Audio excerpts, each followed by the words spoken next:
discussing the draw spillway, and we started the discussion on the draw spillway. So, so in the last class, we were discussing about the draw spillway. We have seen what is meant by draw spillway introduction, what are different components of the draw spillway, the advantages and limitations that can be possible with the draw spillway, and what are the criteria where we can have criteria that should be followed before installing the draw spillway. And the design approach, design of, you have seen there are two types of approach, design of free flow condition and design of submerged flow condition. So this is actually one, this is a chart or figure that gives us the basic idea about what kind of drop structure or what kind of erosion control structure is needed, depending on what kind of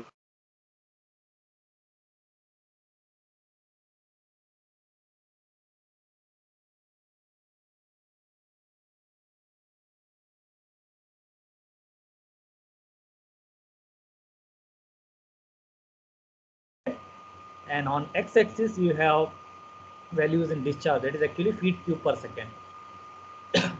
Okay, so if you are handling a head which is in the range of let's say 4 to 8 feet and the discharge is below the 100 feet cube per second, then we can have the drop spillway,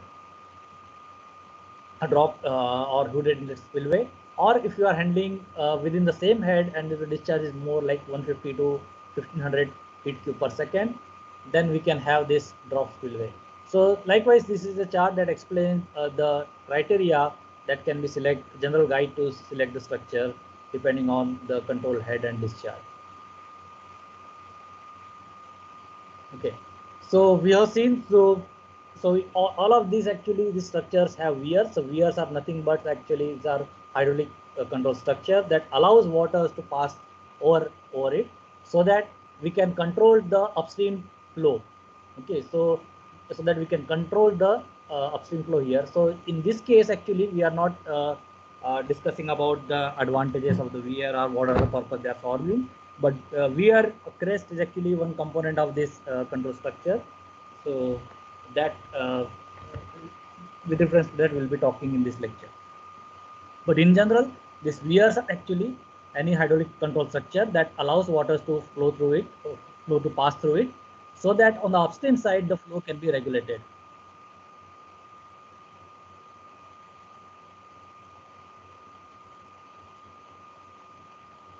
Okay. So you might have seen this kind of weirs in some channels where actually you can see after the construction of weir, the flow at the upstream side has become more tranquil and more depth, so that navigation is possible and there is less turbulence over that region. But in case of gully control structure, our purpose is actually to control the flow at the upstream and allow water to flow down to the downstream channel without causing erosion in the downstream section. Okay, so you can see this is a typical weir expression that is given by Q is equal to CL as raised to 3 by 2, where C is actually discharge coefficient, Q is actually a flow or discharge, L is actually length of your weir, H is actually height over the crest. Okay, so to increase the effectiveness or to increase the so how to control the flow? So the flow can be controlled by either modifying length or this head H. So most of the time this L is actually our constraint, because if you increase this length, then the cost of construction will increase. Okay, so we have to construct a weir in such a way that we can allow more discharge that can flow at non-erosive velocity. Okay, so our purpose in designing this weir should be such that we can allow more water to pass through it, or more discharge can be available. More discharge at lower water level can be available, or effectively we can say we are talking about this rating curve. So this rating curve should be flatter. Okay, so you can have within we can have greater discharge at smaller water level. So here you can see in this diagram, so you can see this is the upstream side, this is downstream side, and this is a one cross section of the weir. So you can see by constructing this weir, the flow at the upstream side is actually slow, and which is in truncale in nature, and there is a larger depth. Okay.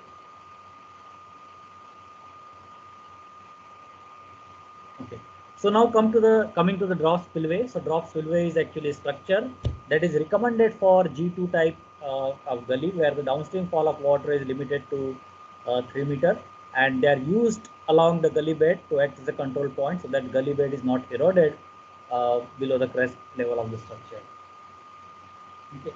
So these are the functions that we have discussed. The basic function is to control the gradient in either natural or constructed channel, or to control the tailwater. So tailwater means this water, tailwater at the outlet of the spillway, to serve as a reservoir where the total drop is relatively low, and to serve as an inlet and outlet structure for tile drainage system in conjunction with the gradient control. So gradient control is the main part, and then safely disposing the water at non-erosive velocity at the downstream part. That is actually the purpose of this drop spillway. Okay, so we have seen the different components of drop spillway. So let's quickly recap those things. So this is actually this is how your flow will take place. So this is actually your upstream side.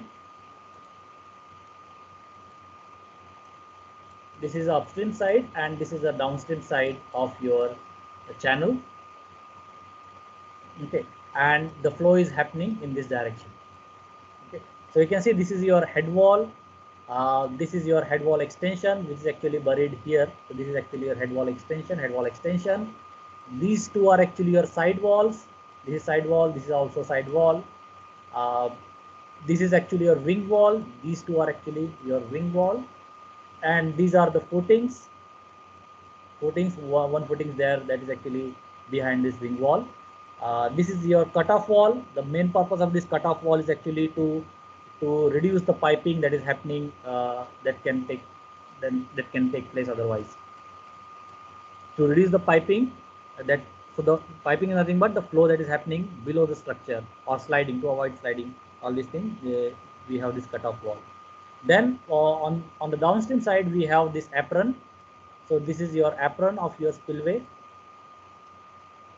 This is apron.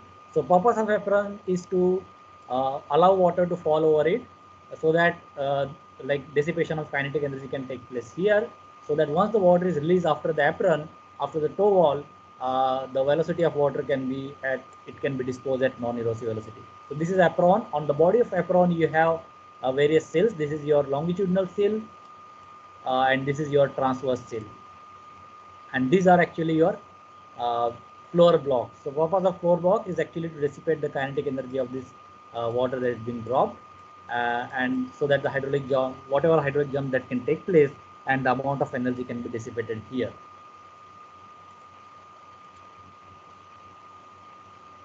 Okay. So yeah, so we have seen the purpose of different components, their functions, and then we have seen the symbols, how to represent different components. L means your length of your weir, that is actually the crest length. E is actually your length of head wall extension. J is actually the height of side wall and wing wall extension.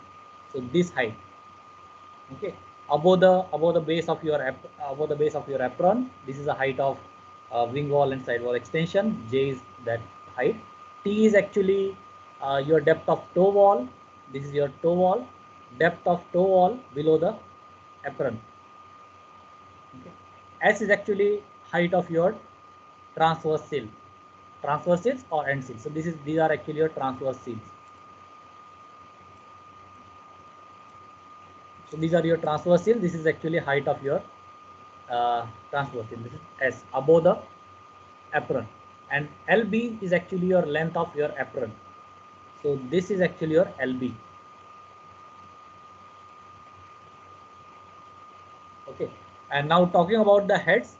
So this is actually the depth of weir, or you can say the like H is actually the depth of weir or height of this crest below the head wall extension. So this is actually H, that is actually depth of weir. F is actually the total drop. So the drop through the spillway from crest of weir to the top of transverse. So this is actually your crest. This is actually your crest. So from this point to this point you have the F. Okay. And then we have the S, that is actually your height of your transverse sill or depth of your transverse sill, and C is actually your depth of cutoff wall below the top of apron. So depth of cutoff wall below the top of the apron, that is actually your C. That is actually on upstream side, and this is actually a tailwater apron. This is a toe wall depth. So C is actually the depth of toe wall. C is the depth of cutoff wall. So this is actually your cutoff wall, depth of cutoff wall below the apron. So below the top of apron, this is actually your C. And on the downstream side, so this is actually your upstream side, and this is actually your downstream side. So on downstream side, T is actually your depth of toe wall below the apron. So this is actually your toe wall, and this is the height of this toe wall. Okay.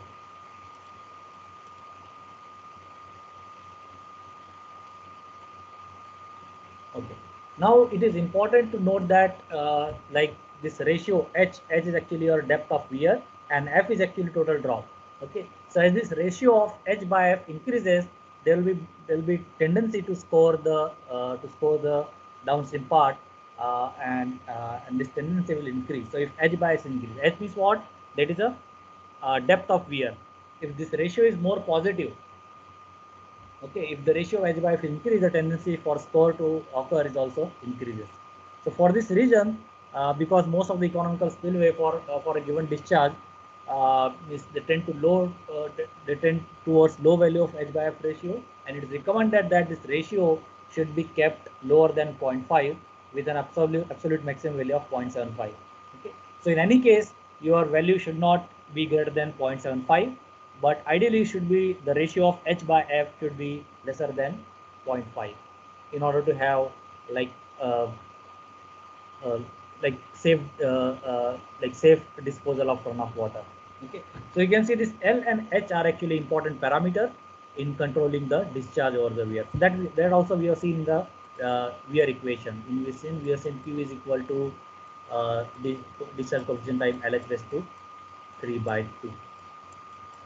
Okay, so this L and H are actually the controlling parameter that actually control the discharge that is happening from this weir. Okay.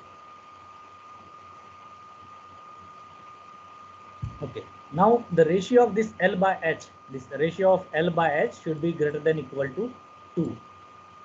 There is another criteria. This L by H ratio should be greater than 2, and this criteria applies to all the rectangular weir of type B.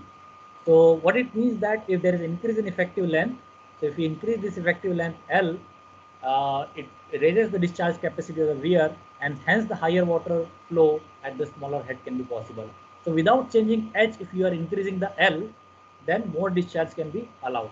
Okay, so this is not in the exact context, but you might have seen these kinds of weir in some of these channels. So shape of these weirs will be like this. So these are known as the labyrinth kind of weir. So here what they are doing actually, so most of the time our stream section is smaller. So what they do actually, they effectively increase the length of this weir. So you can see the length now has increased so that more amount of water can be passed through it at lower heads. Okay, that is actually labyrinth weir, but that is not the case here in the draw spillway. In the draw spillway, our length is more straight. The length of weir is more straight. Okay, so purpose of mentioning this is here actually by changing the length, we can have for a smaller head, we can have more discharge to pass over the weir.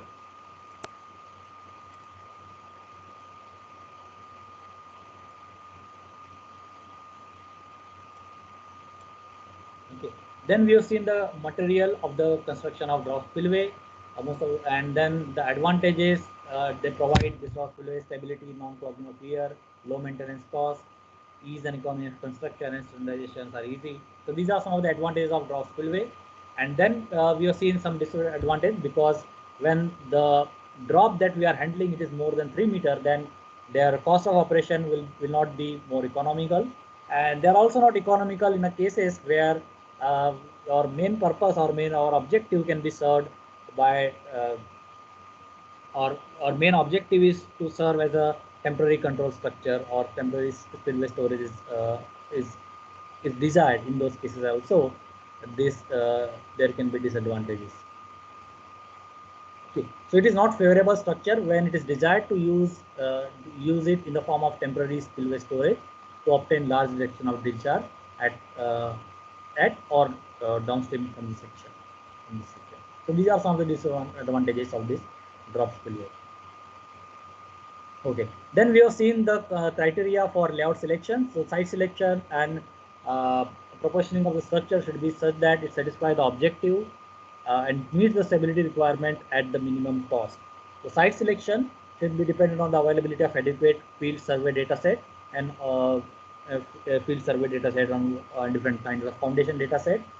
And then we have to do some kind of comparative analysis, comparative cost estimate to determine the best site that can be choose for the construction of drop spillway. Okay. So in terms of the layout, actually we have seen some criteria in terms of channel alignment. These are the criteria. So channel should be aligned in such a way that for at least 30 to 50 meter distance, it should be more or less spread, and the channel alignment should be perpendicular to the flow that is happening. So that we have mentioned here. If the channel alignment is not proper, then there will be reduction in the discharge capacity of the weir, and there will be excessive store of the earthen embankment, and there will be reduction in the capability of drop spillway in dissipating the energy at the downstream part of this crest or at the upper. Okay, so these things actually we have discussed in the last classes. The foundation condition or the foundation material that is there should have sufficient supporting strength, otherwise there will be a sliding failure or piping failure. And the foundation condition should be reasonably homogeneous so that there should not be any uneven settlement of the structure. Okay, and also the alignment. In terms of alignment, the center line of this flow should coincide with the center line of this structure. So these are the few of the guidelines. And then in terms of design, actually we have seen there are 3 types of design. But before discussing that, actually, so in this course in general, we have seen various parameters, various variables related with the hydrology. We have seen that whatever precipitation that occurs over a region can be divided into different parts. So like precipitation is compensated in terms of runoff. Some part of it gets evaporated, some part infiltrate into the soil, and there will be some storage.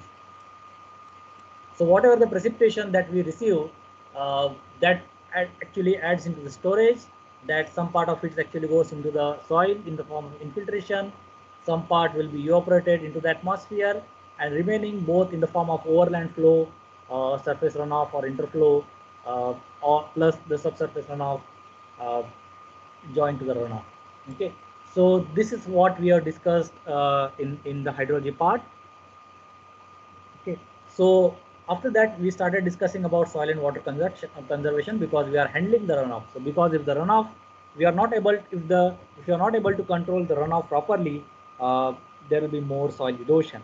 So our objective is to handle this runoff so that there will not be any erosion. There will not be, or we can prevent the erosion. Okay.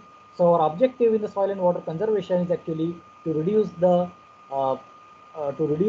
erosion, erosivity of the runoff water, and also to maintain a condition in such a way that the soil erodibility also can be reduced. Okay, so in the context of gully erosion, what we are doing is actually we are constructing these drop structures. So while constructing drop structures, there are various types of design that we have to do. First is hydraulic design. So we have seen hydraulic design. So in the beginning, actually, when we discuss about the rational formula, so the rational formula talks about the discharge, peak discharge, that is actually CIA, where A is actually the contributing area or drainage area, I is actually the average intensity of the rainfall that is happening for a given storm duration equal to time of concentration and some accident probability. So based on 20-year, 25-year of return period, we are deciding this I, and C is actually the coefficient that actually talks about how much of this incoming water is actually converted into runoff. Okay. So in hydraulic design, basically we are talking about the peak rate of runoff and inflow hydrograph runoff. The selection of the frequency of design flood flow for a particular drop spillway So, so for example, you want to design, you want to have, so this drop structure should have handle this peak discharge. Okay. So the selection of frequency of design flood flow for a particular drop spillway should be based on various factors. For example, how much of life of the, how much life of how much of the life is intended from the structure, the life of the structure, then probable extent of the damage if the spillway fails due to lack of discharge capacity. If in a case, if our design discharge is actually is not sufficient, then what will be the probable extent? So based on that, we can either choose 15 years return period, 20 years return period, or 25-year return period. Then relative size and the cost of the structure. This is also important because it is always better technically, or you can say more theoretically, you can say it is always better to design for a higher return period.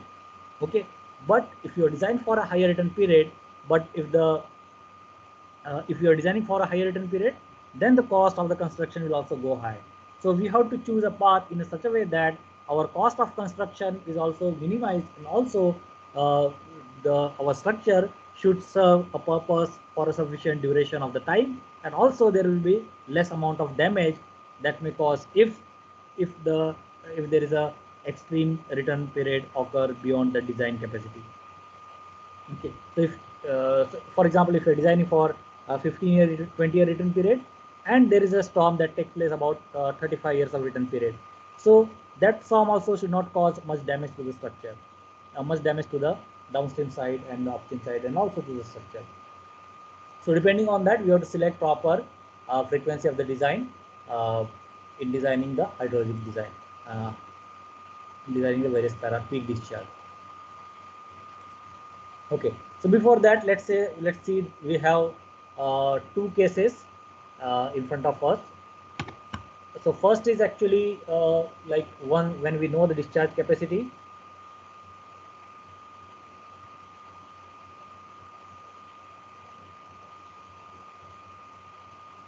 Okay, so one, we know the discharge capacity Q and the total drop F. The discharge capacity Q is actually how much discharge we are handling, QP.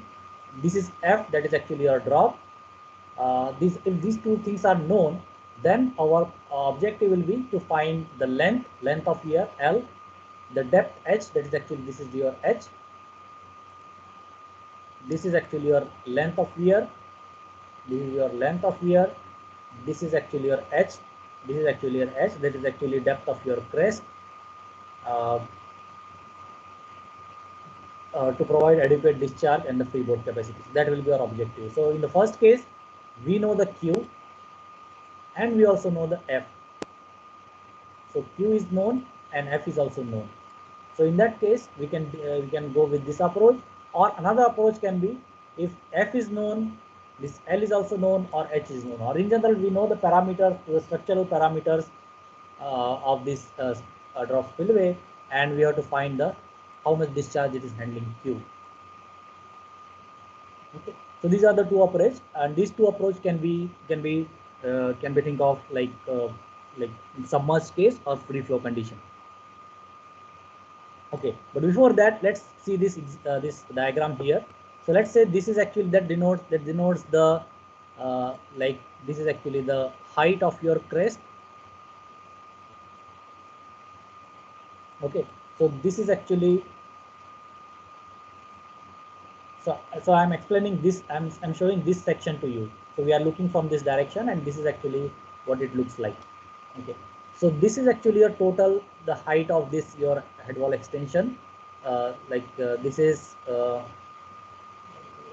to say, this is H plus F, or you can see in this diagram. You can see this diagram. So this is what is showing. So this total height is actually your H plus F plus S plus C. Okay, so H including the freeboard plus F, that is actually the drop. S is actually the this height of your transverse sill, and then your cutoff wall, height of cutoff wall, depth of cutoff wall. So this is your total depth. Now here, let's say this is a location of your crest. So crest is located here. H, we all know it's actually depth of your crest from the top. So from the top, this is actually your H. Okay, so this is also known as the total weir depth. Okay, so that includes the from freeboard. So we know what is meant by freeboard. So some amount of freeboard is considered before designing, so that it can handle the excess discharge or maximum discharge as well. Okay, now you can see this is a nap. That is actually the how the flow will take place. So you can see the flow is there is the flow in this direction, and once it passes through it, it will allow to fall over the so this is actually your downstream side, this is actually your upstream side. Similarly, this is your downstream side, this is your upstream side. So in this case, flow is happening in this direction, in this case flow is happening in this direction, and here in this case it is happening in this direction. So this is your front view, this is your one of the side view, section view, and this is also a section view, but in 180-degree opposite. Okay, so you can see this is the crest elevation, and this is your earth fill. Earth fill means you have filled some earth at the upstream side. Okay, this is your head wall. Okay, now if you carefully see it, actually we have discussed in the hydraulic like basic hydraulics associated with the open channel hydraulics. So this is actually total weir depth denoted by H. That is actually depth of your weir crest. H is actually, so we don't measure exactly H here, total head here, because the flow will be affected by the velocity of approach and contraction. So we measure the flow at some particular distance, let's say 3 to 4 times H. So let's say this is the distance where we are measuring the head. So this capital H denotes the total head, capital H denotes the head that is above the crest. Here the small amount of head that is actually shown by this smaller gap, that is actually your velocity, the velocity head, that is denoted by VA square by 2G, where VA is actually your velocity of approach and HV is actually your head. So H plus HV is actually your total energy head available here. Okay, if you consider this M, and M is actually your elevation above this crest elevation. So H is actually total energy available at this point, at this section AA. Okay, so we'll discuss this this in one more time when we are discussing about the various terms. But just to introduce you, I have just mentioned it here.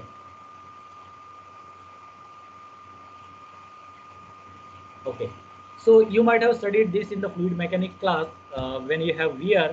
So we don't measure exactly with the head exactly at the crest, but we measure at some distance away. Why? Because the head is affected by uh, various uh, various variables. For example, the condition which is available at the crest, the contraction, the velocity of approaching stream, and the elevation of water surface downstream from the weir. So all of this actually affects the head that is uh, that is available to the crest. So head should be ideally should be measured at some distance away from this crest. So this, let's say this is a post at which we are measuring the depth or stage. Okay. So in the second module we have seen the rating curve. So rating curve actually is a curve between the stage versus your discharge. Okay, so here we will be having some scale. Here we will be recording the head that is available here, and that location of this post will be at least 3 to 4 h times away from this, like upstream side of this crest. Okay, so you can see this is the head that we are measuring at some distance away from this weir. It's actually approximately 4 h. Okay. So the whatever device that we use, it should be placed at a distance of at least 3 times or 3 to 4 times maximum expected head over the weir, and it should be located over a like quiet section, over a quiet section of the channel, which is away from the disturbance or all the turbulence, preferably in the stilling well, and also this zero distance 0 point head should be measured exactly at the wear crest. So this is actually your edge that we are actually talking about. Yeah, so this is the edge that we are talking about, that is actually measured at least 3 to 4 edge distance away from the upstream side of this uh, crest, on the upstream side of this crest. Okay. Now here we have mentioned this term M. M is actually some factor uh, which actually indicates the distance between the profile of approach channel, bottom profile of approach channel, and crest level. So sometimes this profile is not exactly above here. So M is actually that correction factor. So M indicates how much away this bottom profile of this approach channel above this crest elevation. Sometimes it is above. If it is above, then we have to choose the negative M value. If it is below, then we have to choose the positive value of this M. So HE is actually total energy available at this cross section A, that is given by M, that is correction factor, plus H plus HV. H is actually total head measure, which is actually 3 to 4 H distance away on the upstream side of this wear crest. Okay, where HV denotes the velocity head, which is given by VA square by 2G. Okay, where VA is actually your velocity of approach. Now to talk about the total head that is available at the crest, that is actually uh, the H is given by capital H plus HV plus freeboard. So this H, depth of your crest, is given by this head available at 3 distance away from the upstream part of this crest, then velocity head at section A, and the freeboard. Okay, so this is how we can calculate the value of H. Okay.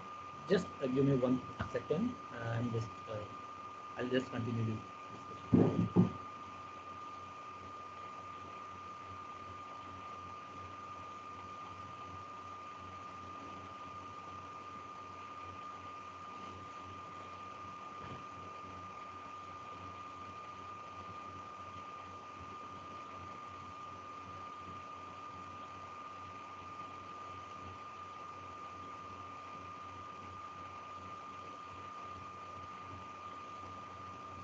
Yeah.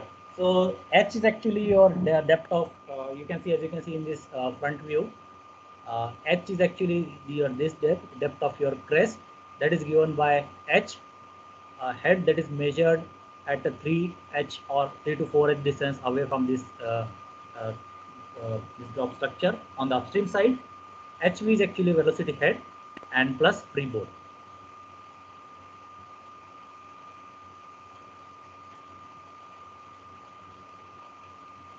Okay. Now velocity of approach. So we have seen that this velocity head is given by V square by 2G, in which VA is actually the velocity of approach. Uh, the section at which this head or velocity is measured should meet the following conditions. The same thing is given here.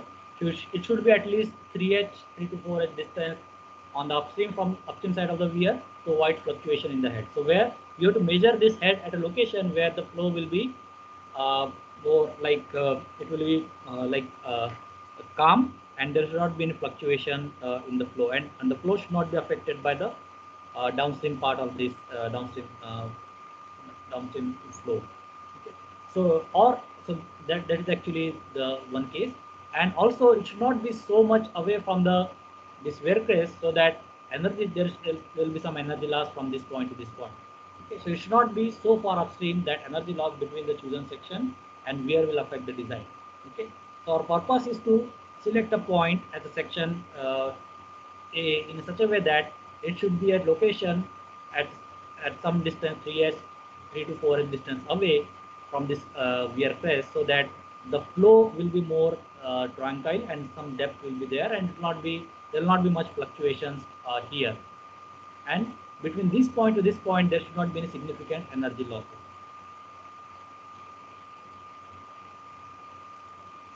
Okay, now pre-discharge. What do you mean by pre-discharge? So pre-discharge calculated by this expression. So this is a simple wear equation. Q is equal to CL this is a total head raised to 3 by 2. So Q is equal to C, that is actually discharge coefficient, approximately 1.84 can be selected for rectangular weir. L is actually your length of crest or length of weir that we have seen. What is L? H is actually the water head on the weir. Okay, so this is your H that is measured at least 3h to 4h distance on the upstream side of this weir. VA is actually the mean velocity of approach, and G is actually acceleration due to gravity. Okay. So this is the expression for discharge capacity of an aerated rectangular weir without submergence. So this is a free flow condition. You can see this condition is free flow condition. So for a free flow condition without submergence and an aerated rectangular weir, this is the expression for discharge capacity. So we'll see what is meant by aerated weir in the next slide. So this is a kind of rectangular weir. So you can see this is a rectangular weir. Okay, so this is the expression for free discharge. There is a discharge capacity of an aerated rectangular weir without submergence. Is actually explained and given by this equation. Okay. Now here we have explained this term aerated. What do you mean by aerated? Okay. So aerated means some kind of aeration is required. Why it is required? Because if the aeration is not there on the side wall, then there can be like some negative pressure, excessive negative pressure can be developed on the downstream side of this crest, and that may affect the flow that is passing by this weir. Okay. So the free flow is occurred. So you know when the what is meant by free flow. The free flow is actually subjected to atmospheric pressure. So you can see in this diagram, this is a free flow. You can see the pressure is atmospheric. Okay. So free flow occurs when the weir is adequately aerated. Okay.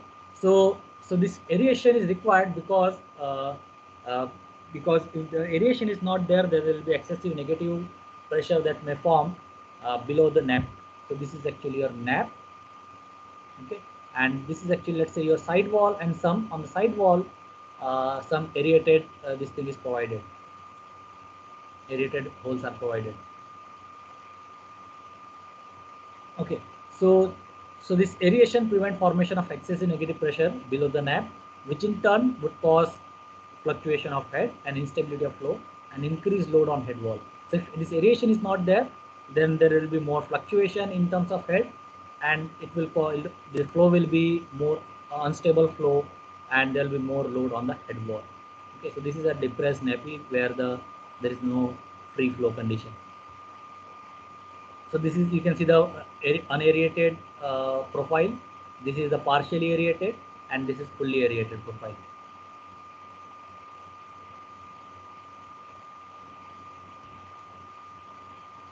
Okay. So here actually the explanation for why it is important to have aerated nap, that is actually given here. So on the downstream side, of the weir, so this is actually, let's say, your weir. On the downstream side of weir, the air which is there under the nap will become entrained in the beneath this nap as it pass over it, and it spills into downstream channel. So you can see, if it is not there, if it is not aerated, then there will be more negative pressure that will form there.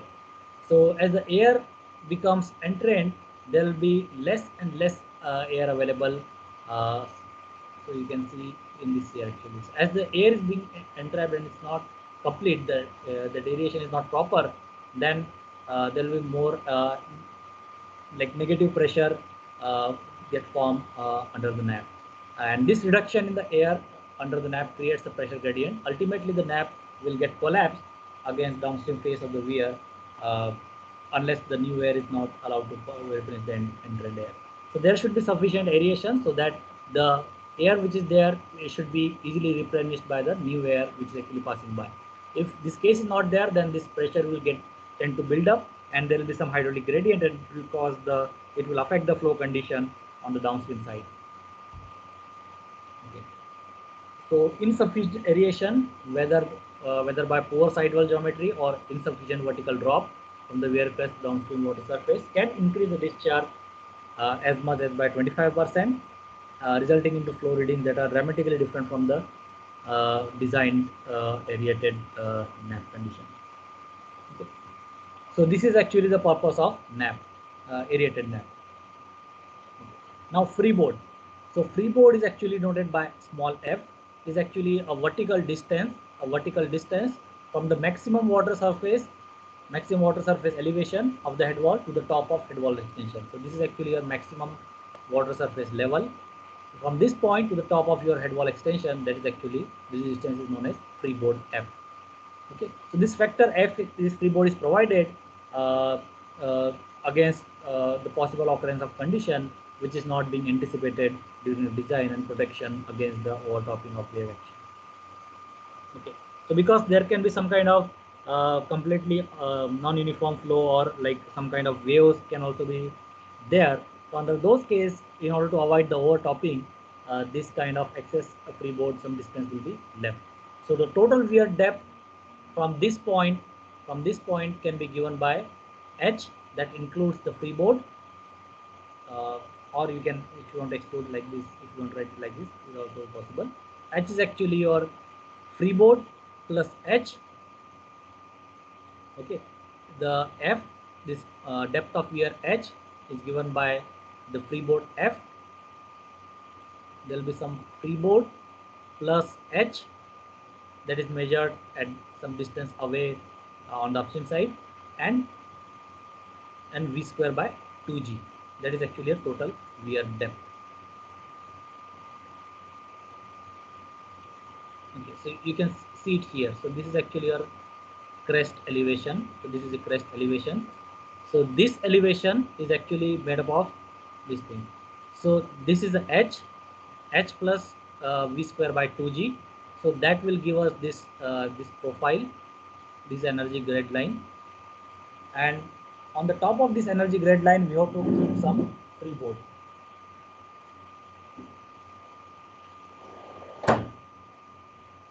Okay, so the total weir depth h can be given by this f plus v square by 2g plus the capital H.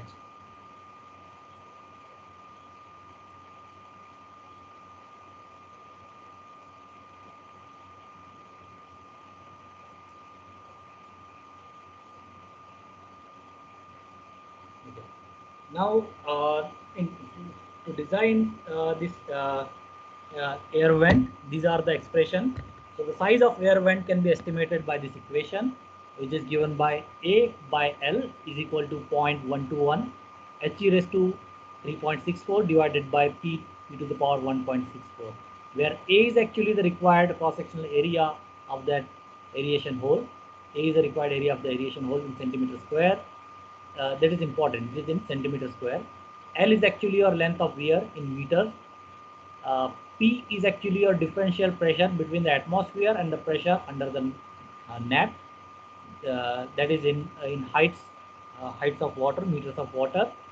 H is actually a specific energy head producing flow through the weir.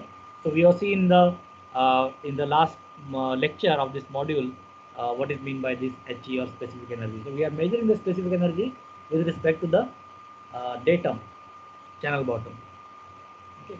So He is actually your energy head, specific energy head. So the discharge capacity of an aerated rectangular weir without submergence given here. We have seen this equation before as well, where this is actually a typical weir equation, where Q is actually your discharge in meter cube per second. C is actually your discharge coefficient. Generally, it is 1.84. L is actually your length of weir in meters. H is actually head on the weir. This is the H, that is the head on the weir, denoted by capital H, and HV or V square by 2g is actually your velocity head, in which VA is actually your mean velocity of approach in meter per second. So this is the diagram. The same diagram is shown in different way here. So here also you can see the smaller H, that is actually the height of or depth of this weir crest, is actually your capital H plus V square by 2g plus some freeboard above this one.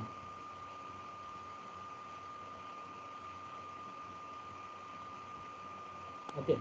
So Uh, what is the meaning of without submergence? so this is a free flow condition. Submergence means if the downstream part is also affecting the flow. So right now downstream part is not affecting the flow at the upstream.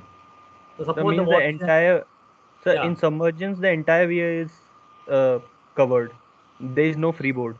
yeah. So for example, no freeboard will be there. So for example, at the downstream part, this is the level of water. Okay, so there will not be any free fall. So you can see there is a free fall. Okay, Yes, let's say okay, this. sir. Okay, so this is actually your free fall. But if your elevation, if the water is like this, then in that case there will not be any free fall. Okay, so that is a free submergence condition. Yes, So sir. so freeboard is actually much above that one actually. So this is a total depth of your weir. Uh, so if the downstream part is actually below this crest elevation, then we can say that it is a free flow. But let's say if the downstream elevation of the water is like this here, then there will not be any free flow. Or otherwise what we can say, the flow condition at this here will affect the flow condition here. So right now the flow conditions are completely dependent on the upstream flow condition. They are not dependent on downstream in the free flow condition.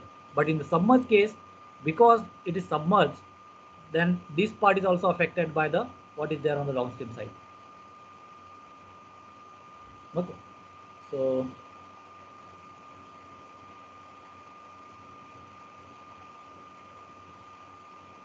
yeah, so with that, so that is actually the criteria for solution. Okay, so let's summarize this again. So generally two types of cases we are encountering. So one in which discharge capacity is known, that is actually design discharge is known to us. The elevation. So for example, if you are constructing across the gully, so you know the drop F is known. F is known. How much drop you are handling, that is known to you, and also the based on the rational formula, you know the Q. Okay, so these two things are known. Based on that, you can design the parameter. What should be the length of the crest? What should be the depth of this depth of this weir? That is actually this is H. This H uh, and uh, and accordingly what will be the discharge capacity with some freeboard. So that is the one case. Another case, when you know the dimension of your weir, when you know the dimension of your structure, dimension in the sense your uh, the drop is known, uh, this drop is known, h is also known, and length is also known. So using the dimension of the structure, uh, we can see how much of the discharge it can handle. So these are the two opposite approach. In first case, we know the input in the form of how much discharge we have to handle, and what is the drop that we are talking about. Based on that, we are modifying the dimensions of the structure. On the other hand, if the dimensions are known, with the same dimension, how much discharge this structure can handle. So these are the two cases. So we'll be discussing these two cases for both of these cases under the free fall, free condition, or submerged condition, and submerged condition.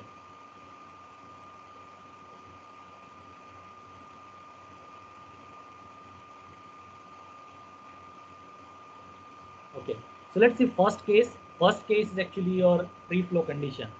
Okay, so you can see free flow conditions, and this is your crest elevation, and this is the elevation. The water surface is here at the downstream side. So you can see this is much below the crest elevation. So we can call it as a free flow condition.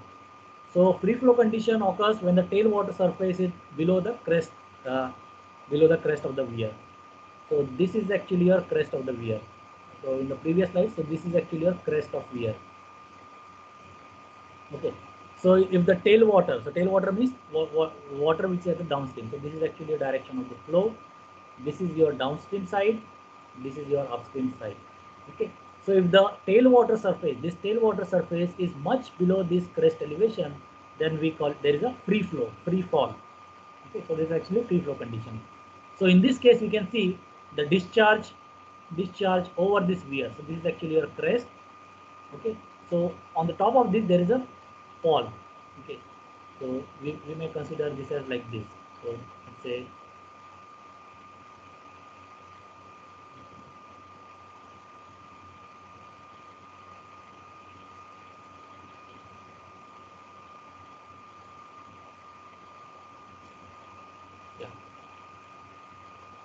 so the discharge over this crest, so this is your crest, discharge over this crest is independent of the tailwater elevation. So because here what we can say, the downstream conditions are not affecting what is happening on the upstream side. Then the discharge over the weir is independent of the tailwater elevation, and the depth at the weir is critical depth. Okay, so while discussing this hydraulic jump and various types of depth, the supercritical depth, subcritical depth, we have come across this critical depth.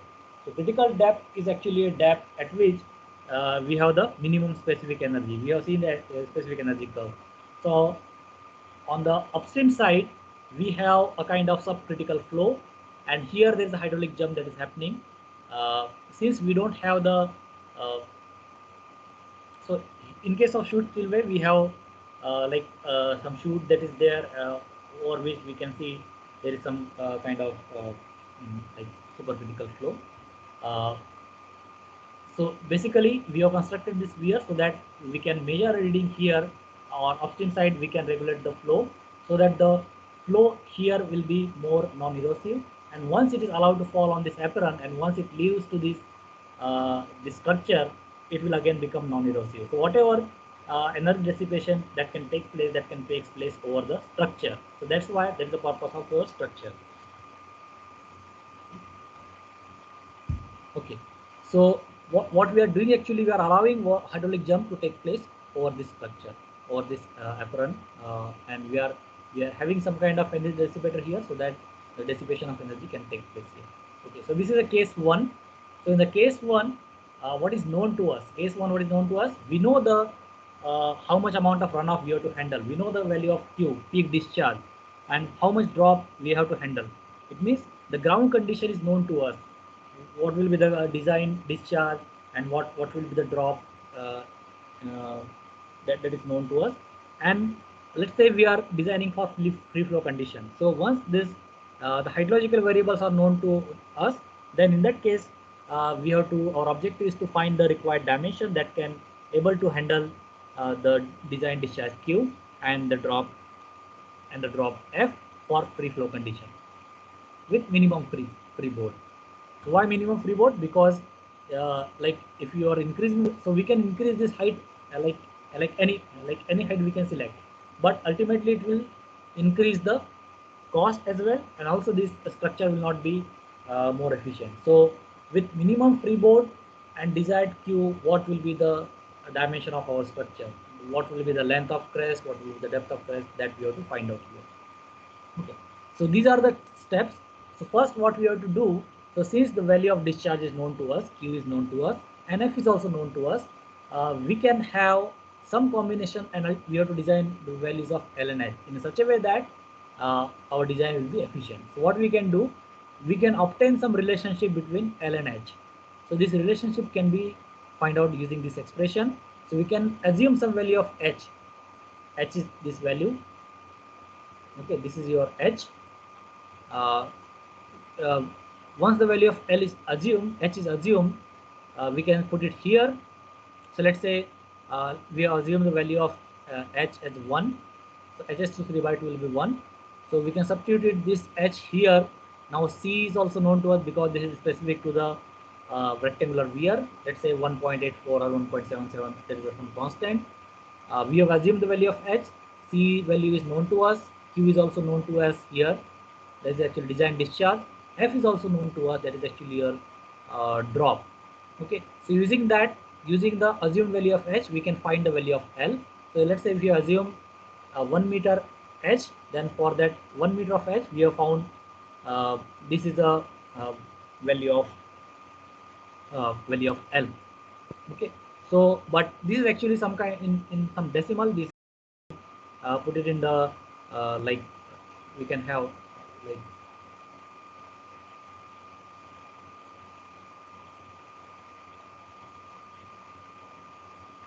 we can convert into more round figure.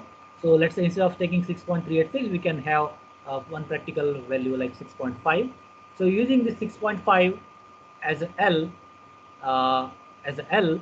and this H, assume H, we can find the value of Q. Okay, and then we can check whether this Q that is observed, that we obtained, is actually satisfying this Q that we have, that is known to us. Okay. So likewise we can assume different value of H, and whichever combination is giving a uh, reasonable value of Q, that dimension can be selected. For example, in this case, let's say we assume the value of H is equal to 1.5, and after substituting the value of H is equal to 1.5 here, we have arrived at value of L, let's say 3.5. Okay, so now using L is equal to 3.5, H is equal to 1.84, 1.5, let's find out Q.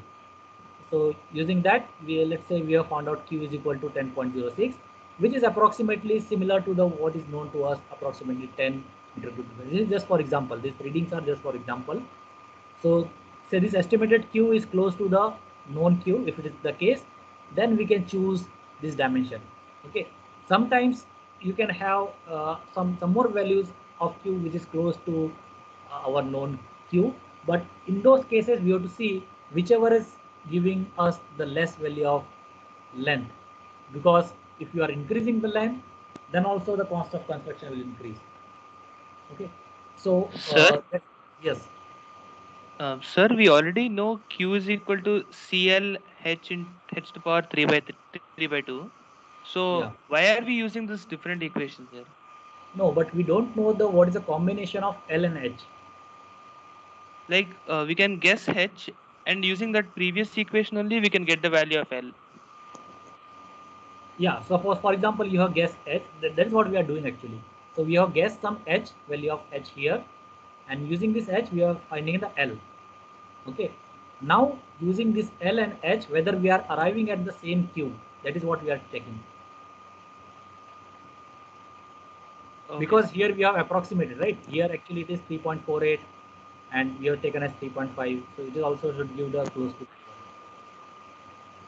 Okay, sir. Okay, so what actually we are doing, actually we are selecting in this step, we are choosing the proper combination of L and H in such a way that we can get this discharge Q.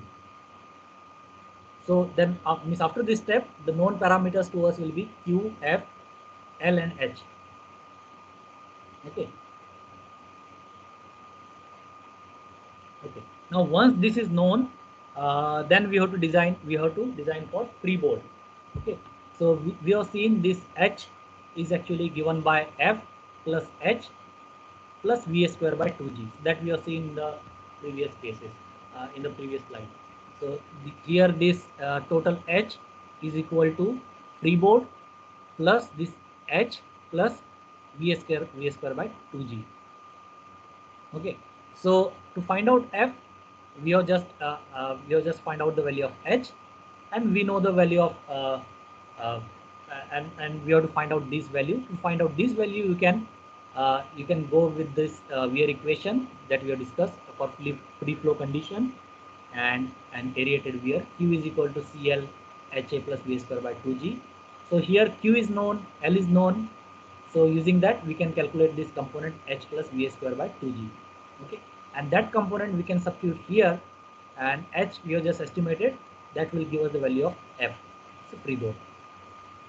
Okay, so with that we'll be having we'll know the value of Q, F, L, H, H, and VA, and also the freeboard. So these are all the dimension parameters will be known to us. Okay, so that's actually the first case, first type of design, first type of hydraulic design. Okay. Uh, okay. Now second case is actually in a case in which actually we want to test, given a dimension of a weir, how much discharge it will able to handle. So dimension of the weirs are known, and using this dimension, like what we are doing actually, we are testing different structure, whether this structure is sufficient, whether another structure is sufficient or not. So in different dimensions, we are checking whether the selected dimensions are sufficient to handle Q or not, or how much Q it will handle. Okay. So in this case, what is known to us actually H. It is actually this is actually the total weir depth, L is actually your length of wear. This is actually your length of wear. F is actually your drop, that is also known to us. C is actually your discharge coefficient, and Q. So using the simple wear equation, we can use this equation to find out the value of Q. Okay, so C is known, L is known, H is known. We can find out how much Q is handling. So this is so we have seen two cases for free flow condition.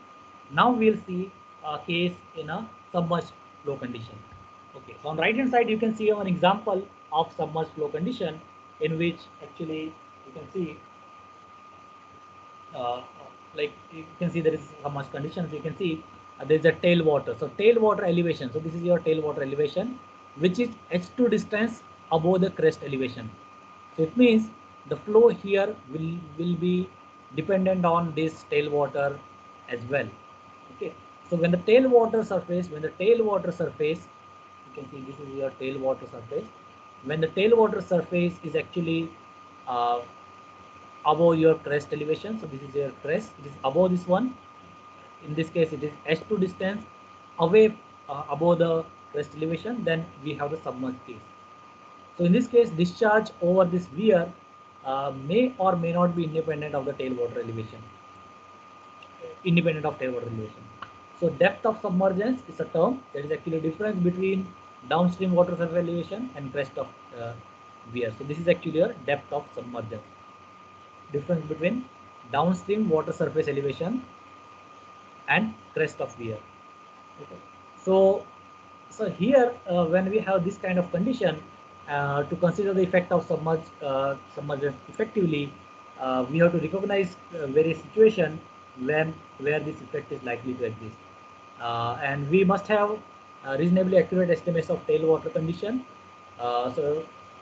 So for that, actually what is needed to is actually some kind of rating curve is required. So we should have one rating curve which is actually the stage versus discharge relationship at the tail end as well. So accurate computation of water surface profile of various discharge based on upstream state discharge relationship, that is rating curve, it also should be there.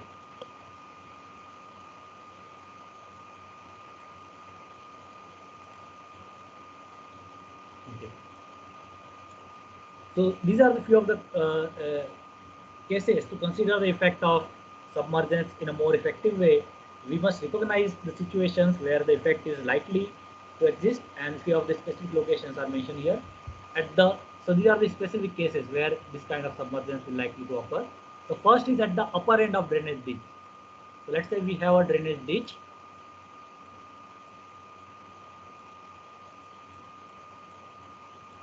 So at the upper end of the drainage ditch, where the spillway is designed for a discharge capacity greater than the average bulk bank full capacity of the drainage ditch. So if a spillway is designed in such a way that discharge is above the fullest capacity of this drainage ditch, then in that case submergence is possible. Second, where the spillway crest elevation is below the average ground or bank elevation. Okay. When the elevation of this crest elevation of this structure is actually well below the average ground or bank elevation, in that case also submergence is possible. Third, spillway is located, submergence is possible when the spillway is located in a relatively deeper gully or a channel just upstream from the highway culvert and earthfill, uh, which required and permit a considerable head on the culvert to discharge the spillway design flood. Or we can say when the depth of gully is more, or we are having a highway culvert uh, where we are handling a deeper gully. In those cases, actually, this kind of submerged flow is possible. So now let's see this design of the submerged cases. So the submerged discharge related to the free discharge by equation. Uh, so submerged discharge will not be exactly like free flow discharge. It will be some factor, some fraction, specific discharge term, that is R, uh, times this free discharge. Okay. So in this equation, QS is actually your submerged discharge, which is actually R times your free discharge. Okay. Or in terms of per unit length of weir, if you divide it by length of weir, the same expression can be written like this: QS is equal to small QS is equal to R times small qf. Okay. Here these values are important. H1 is actually your upstream head on the weir with negligible velocity of approach.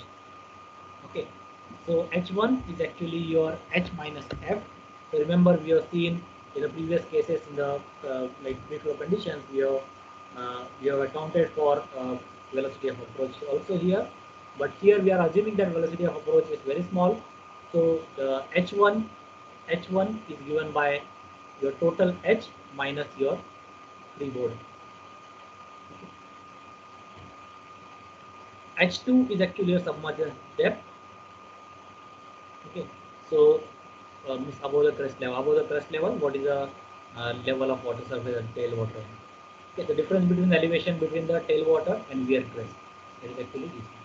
So in order to find R, uh, like we can use this kind of uh, graph. These are actually generally prescribed by NEH, or you can find this kind of graph. Uh, these kind of graphs are available.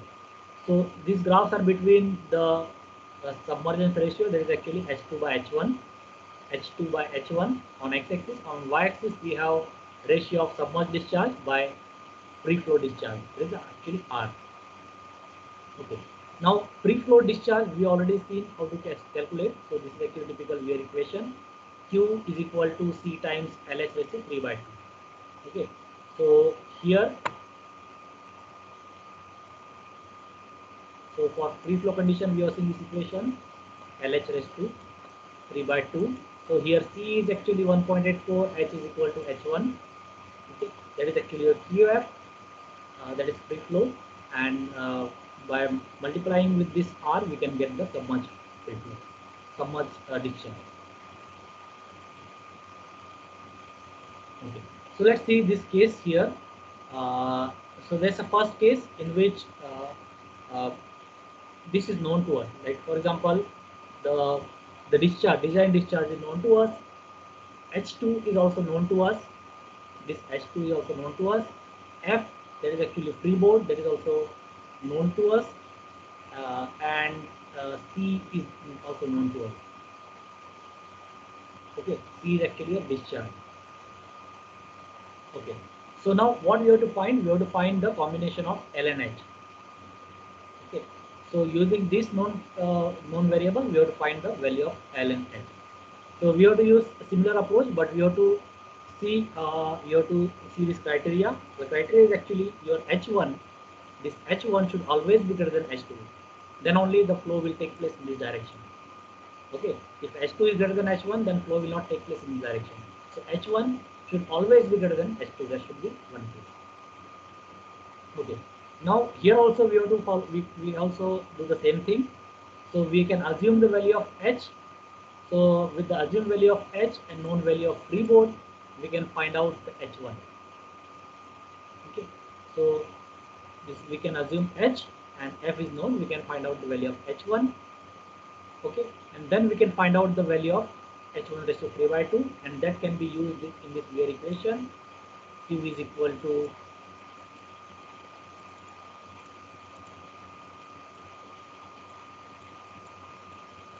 CLH raised to 3 by 2. Okay. So this H1 can be put it here. L is also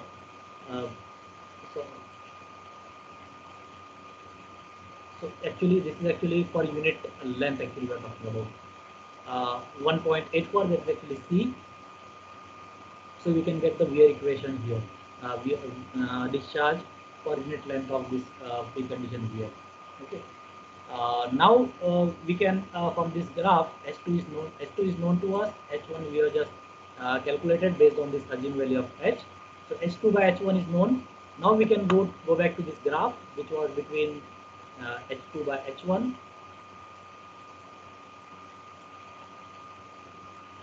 versus R, which is actually a ratio of QS by QF. Okay, so QF we just calculated for this H2 by H1, and we can find out the value of R, and that can be substituted in this equation to find out the value of we can find out the value of QS. Okay. Now from that we can find out the value of L. So from this actually we can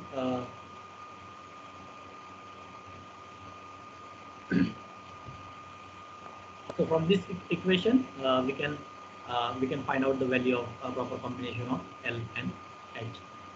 Okay. So if in some case if L is fixed, then we can have a plot of H versus L and then interpolate the H for given value of L.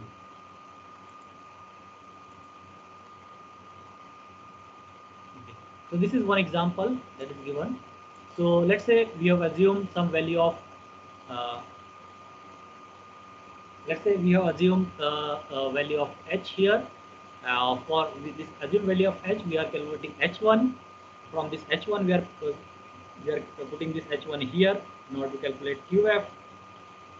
That is actually design discharge at free flow condition, and like H2 is known to us. H1 we have just estimated here. H2 by H1 will give us the value of R.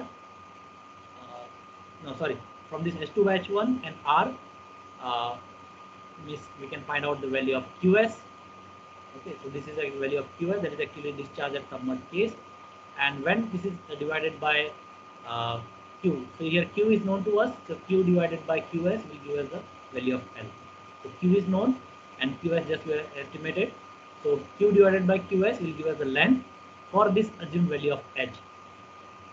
Okay, so if this is sufficient, then we can, whichever combination give us the more appropriate value, that value can be selected for design. Okay. So we can see here the length is also smaller and it is able to handle this Q, and also this combination is giving us like proper value of H1 and H2. H1 is greater than H2. Then this case, this combination is selected for design purpose. So this was case 1. Case 2 is also similar. In case 2 actually we know the dimension of the weir, and based on that we have to find out the discharge capacity of the weir. Okay, so discharge capacity of weir Q can be calculated by this equation. QF is equal to 1.84, LH raised to 3 by 2, where H is actually our upstream this elevation of water level above the crest. Okay, which is given by H minus F. Here we are considering that there is a negligible velocity of approach.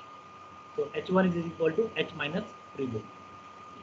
So here what is known? The dimension is known. L is known as length of crest is known.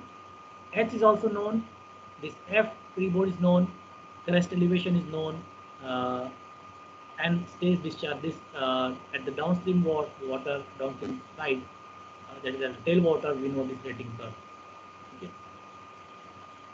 So this is a rating curve of the tail water. So for different elevation, what is the discharge we are handling, that is actually given. Okay, so this tail water elevation is actually H2 plus crest elevation. So crest elevation is also included into that. We have to subtract this crest elevation not to get the value of H2. Okay. So this data set is given to us. So let's find out the value of Q. So we can assume various value of Q. So for example, we assume some value of Q. So using this assumed value of Q, let's find out the tail water elevation that will give us the H2 value. Okay. Now H2 is this H1 is known to us. H2 also just now we have calculated. Using that we can use those relationship to find out the value of R, and from that when you multiply this QF with this value of R, we can get the value of submergence discharge. Okay. Now we have to check whether this the submerged discharge is actually matching with the like if it is matching or not. If it's not, then we have to choose different value of Q. Okay, so this is one example that is given here actually. So let's say so this is for free flow condition and case 1, in which discharge is known and the drop is known, and length of crest is also known to us, and based on that we have to decide the value of freeboard and H. Okay, so let's say the Q that is given 10, L that is given as 4, and f is given 2.5. Using this, first what you have to do, first we have to assume some depth h. Okay, let's say we assume some depth h is equal to 1.45. So if substitute h is equal to 1.45 here, L is given to as uh, like for example, okay. So if you substitute h is equal to 1.45, C is equal to, let's say, some discharge coefficient, let's say 1.77, Q is equal to is actually design discharge, 1.1 is a constant, 0.03, F is also known to us. So with that, whatever length you get, that is actually around 3.8. So we can choose a value of practical underscore. Now using this one, let's calculate the discharge. So the discharge actually is actually close to our required discharge. Then we can choose. We can say that our this length and h is sufficient, and then we can proceed with the next calculation. But we have to keep in mind that this h by L should be less than 0.5 and h by f should be less than 0.5. This is a case. Okay. So what we have done here, actually, we have assumed some value of h, and we have find out the value of L, and using the value of this L and h, we have calculated this value of Q. So if this calculated value of Q is actually is close to our known value of Q, then we can say that this assumed value of H and L are sufficient. If not, we can change this value of L and H so that appropriate value of Q can be calculated. Okay. Now here we know that this this Weir equation, we know that Q is equal to CL, Q is equal to CL into H plus V square by 2G raised to 3 by 2. This equation we know. So the same thing we are doing, actually we are estimating this value H plus V square by 2G. So we know the Q, we know the C, we know the L. So based on that, we can find out the value of H plus V square by 2G. Okay. So that will give us about 1.3. So that can be used in calculating the value of freeboard.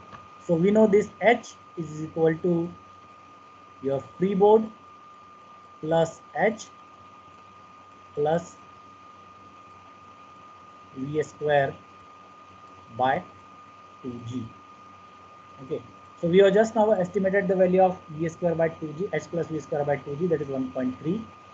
And H is also, we have just estimated here, that is actually 1.45. So 1.45 minus 1.3 will be your freeboard. Okay. Excuse me, sir. Yes. Sir, So why did we not choose the bottom row, the one in which we get calculated discharge as 9.98, as it is much closer to 10 than 10.52?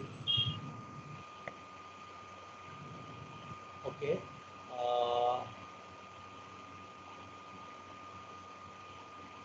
No, our discharge should not be smaller. It should be is greater than equal to, actually.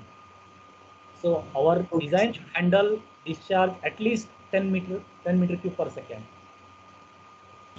Okay. Okay, sir. Okay. So there can be some cases. Suppose this Q is based on some 20 years of return period. Okay. So there can be some cases where some 25-year return period also flood also possible, or let's say 30-year return period also possible. Okay. So your discharge should be greater than your design capacity. Okay, sir. sir. Yes. So after assuming H and finding the value of L, how will we find the calculated discharge Q using So which formula?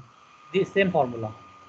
So, but we are already putting Q as 10 in this formula, and by that we are finding the value of L. So,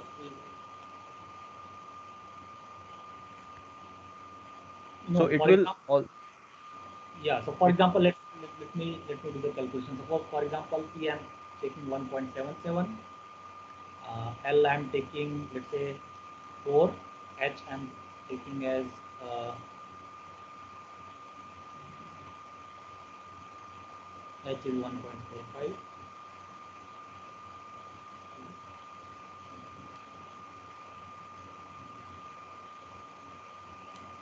Okay. So No, this let's do calculation. Okay, so let's assume some value of h here. Okay, so let's say if I assume some value of h is equal to 1.45. Okay, so it will be q is actually we have taken 10 divided by let's say c is 1.77, h let's say we have selected 1.45 raised to your 1.5. Sorry, C is 1.77 into H is actually 1.45 raised to 5.09. Okay, so Q divided by, so 10 divided by this. So this value is coming around 3.23 multiplied by 1.1 plus 0.03 times 2.5. So 3.8, sir. Okay, so L is coming as 3.8. Okay. So we cannot have exactly 3.8. So let's the we can select a round figure here. So practical length L can be taken as 4. So what this implies that this combination of L and H, uh, if we choose, what will be the discharge? Okay. So let's choose this one, and again the same formula you use, and let's find out the value of Q. Okay. So C here is actually 1.77 into L is actually your 4, H is actually your 1.45 raised to 1.5 divided by 1.1 plus 0.03 times F. Okay, so this is coming around 10.52076. Okay, so you are using then using 4 for the this formula Yes, LS4. yes. Okay, So so the this, practical length will be the next greatest integer from the length we have calculated. yeah, next just later into that. Okay, sir. Okay, so this Q is now 10.52, which is close to this one, greater than equal to. Okay. So what it means that this combination of this L and H is actually appropriate for this Q. Okay. So yeah. So now we have to find out the free board. Okay. So free board is actually this H minus this H plus V square by 2G. Okay. So this can be calculated by this expression. Okay. So that is coming around 0.15.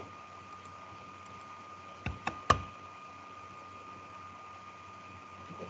So this is how you have to solve this problem. Now let's talk about the design of various components. Um, okay, so we have to keep in mind about this criteria we have already seen. The select a combination of L and S such that uh, this whatever your combination of L and S should give uh, the value of Q that should be uh, equal to greater than equal to design discharge, close to design discharge. Okay. And it should be an economical combination. H by L, that ratio should be less than 0.5. H by F should be less than 0.5. Okay. Yeah. So now to talk about more detailed design of different components of this drop structure. So these are the measurements. Uh, H is actually your depth of wear, we have already seen. F is actually your drop from the spillway from the crest. So this is your crest. So from this one, this is your crest. Let's say water is falling from here. This is your upstream side, and you are standing at the downstream side. So water is flowing like this. Okay. So this is actually your depth of wear. This is your drop. F, that is actually your head wall. F is actually your uh, height of your transverse sill. Let me see whether I have a diagram that can relate with you.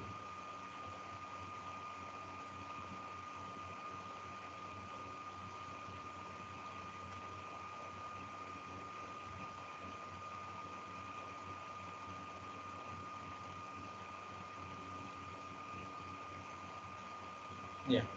So in this diagram, you can see this is your H, that includes freeboard.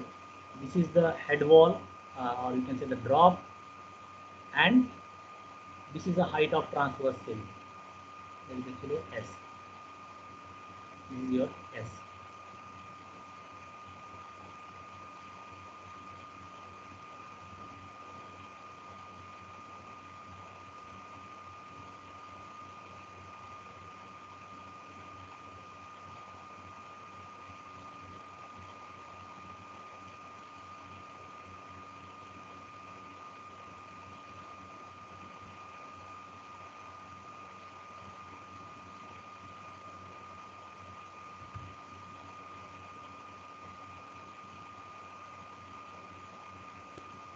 Okay.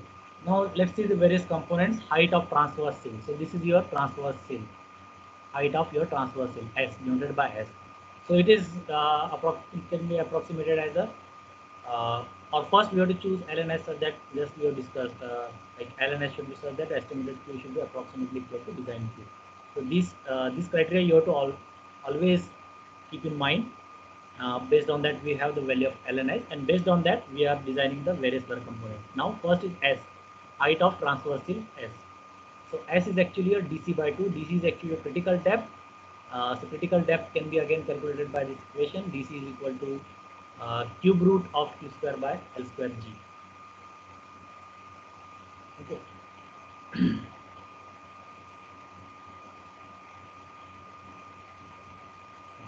So and height of head wall. So this is your F. Sorry, height of head wall, HB. Go to this one.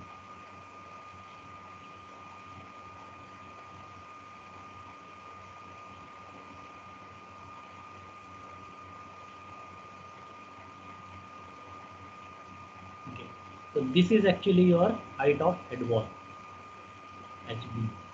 That is including this height of transverse sill uh, S plus your F. That is actually your HB. So F plus S, that is actually your height of head wall. Then height of head wall extension. So this is your head wall extension. Mm,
okay.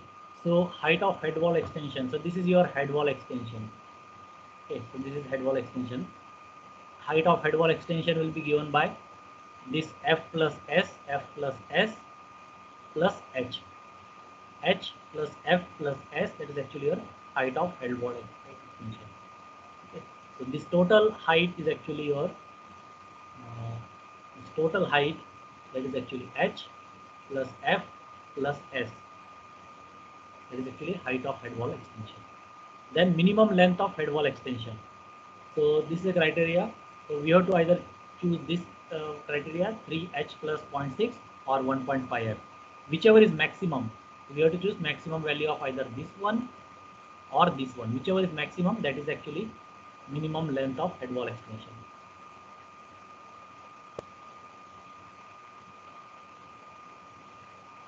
Okay.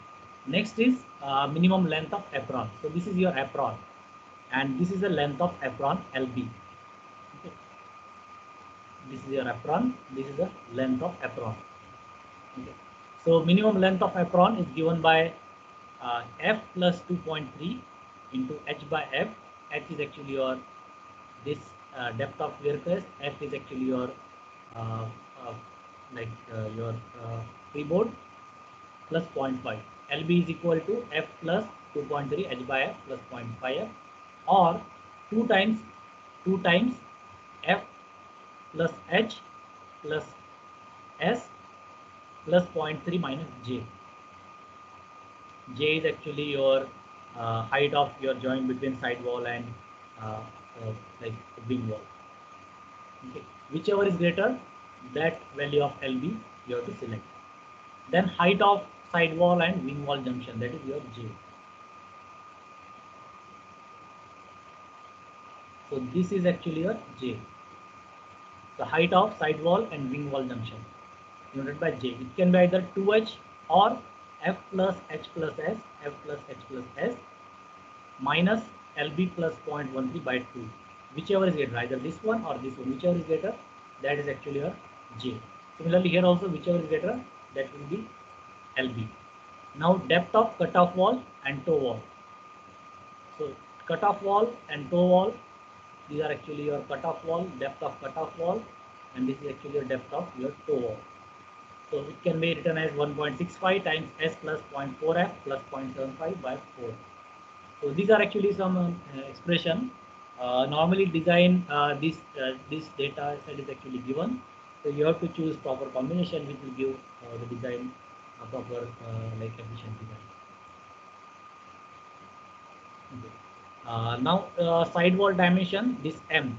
So this side wall, this is your side wall. So sometimes this side wall is like this. From here it is like this. So this is actually your side wall.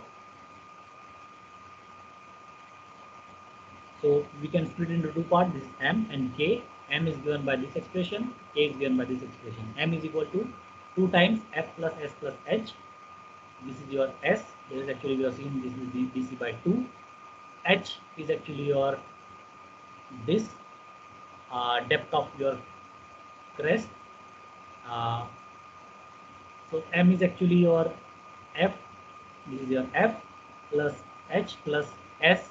This is actually your height of your transverse shield minus J. Okay, that is actually your 2 times of this one is actually if the slope is actually 2s like 2s to 1, then this is a formula. K is actually your LB minus M. So this LB minus M is actually your K.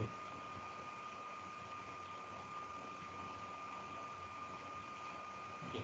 Now let's see one example here. Let's say Q that is given to us is actually 10.12, and let's say L we are taking from previous case. L is equal to 4. L is equal to 4. Let's say it's given, and Q is equal to let's say 10.12. Okay. So using this one, let's find out DC. So DC will be cube root of Q square by L square G, which is approximately equal to 0.87, and we have seen S is equal to DC by 2. So this divided by 2 will be this height S is equal to 0.87 by 2. That is actually 0.44. Now height of head wall will be F plus S. So this total depth. So F, let's say from previous example, let's say if we take F is equal to 2.5, and S just now we calculated. So HB is equal to, that is a height of head wall, 2.5 plus 0.44, that is equal to 2.94. Then next is height of head wall extension, that is actually your H, it is in such with E. Okay, this height of this height wall extension is F plus S plus H. Okay, 2.5 plus 0.44 plus, let's say H, let's say we have find out H is equal to 1.48. Okay, so H is equal to 4.42. Now similarly, minimum length of head wall extension is equal to 3h. So this is actually your length of head wall extension E. 3h plus 0.6 or 1.5f, which one is greater, that you select. So in this case, you can take this one because this is greater. Then minimum length of apron can be calculated by this expression. LB is equal to f times 2.3 by into h by f plus 0.5f. So h can be taken as 1.48. F is equal to 2.5. Let me check this value of f. So this is the length of 4.67. Okay.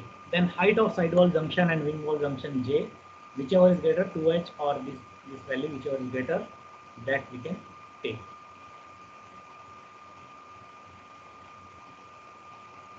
Same formula I'm using here.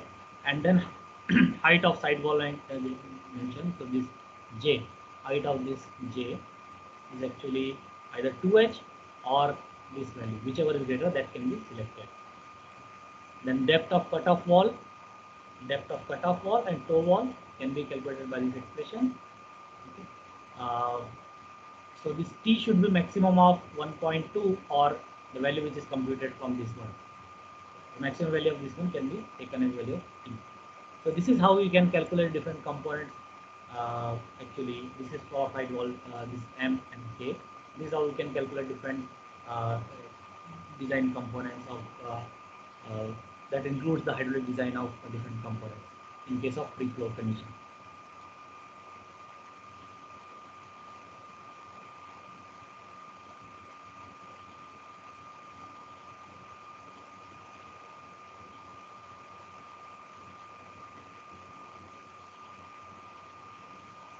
Okay. So this is a summary of different formula that we have used in estimating various values. Okay. So critical depth of flow, so height of transversal, height of head wall, height of head wall extension, up to sidewall dimension. So all these things, actually, this is the list of values. Okay. So this is a capital F. No, in previous case I have mentioned small f.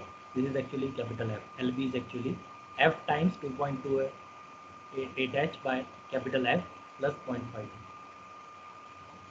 So like this is a design summary. So this sheet you can use to estimate different components once the value of L, H, Q are known and F is also known. Then you can use this sheet to estimate different components of this drop structure. Okay.